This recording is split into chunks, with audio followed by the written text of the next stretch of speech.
friends देखी पार्थे ये आम गोटे हूँ चाकटर मेसीन जोटा फुली ऑटोमेटिक गेयर सिस्टम चाहिए आप स्मॉल लार्ज दुई प्रकार साइज कटिंग करेंगे ये मझी पॉइंटा न्यूट्रल ये देखिए पार्थे सुखा नड़ा कटिंग करवा बहुत सारे भाई मान रिक्वेस्ट अच्छी बहुत सारे एक्जिबिशन चाहिए बहुत सारे फार्मर रिक्वेस्ट रही कि आम सुखा नड़ा केमती काटबू जे गाई फार्म खास करके जो मैंने छतु चाष करुँच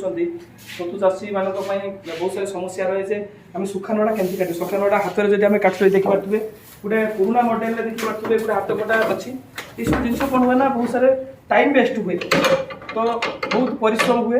तार अल्टरनेट रे देखो ऑटोमेटिक फुली ऑटोमेटिक मशीन अच्छी जो सुखा नड़ा काटिबो बहुत सारे तो मशीन अच्छी देखिए आपनकर ग्रीन फेडर काटिबा पई हुए तो ये जो आपनकर देखि पाथबे एटा सुखा नड़ा काटिबा हम किछि कटिंग करिकि देखैछु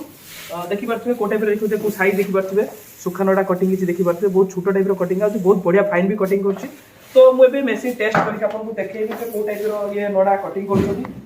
तो एबे चलो तो स्टार्ट करबे मशीन स्टार्ट करके देखबे जे ये को टाइप रो कटिंग कर देखि पाथबे क्वांटिटी मु केति के नेछि आकि भी आपण चाहिले भी टिके बडे परबे बेसी बडेबा ठीक न कारण तार जो रूलर अछि जोटा आपनकर प्रेस करिक न जति आपण बेसी भी दे दोजंती रूलर जाम हेजबो तो तार जति की क्वांटिटी काटिबा कथा पय सेति चेष्टा करबे बेसी रेबा चेष्टा करबे कारण एटा 3 एचपी मोटर 2800 आरपीएम जति कैपेसिटी से सही हिसाब रे कर जति रूलर गैप आपण अधिक रहबो तले आपण अधिक करबे तो सही हिसाब रे एटा हमर 3 एचपी रो मशीन तो मु स्टार्ट करके देखबे ये को टाइप रो कटिंग करूची चलंतु देखिबा आगो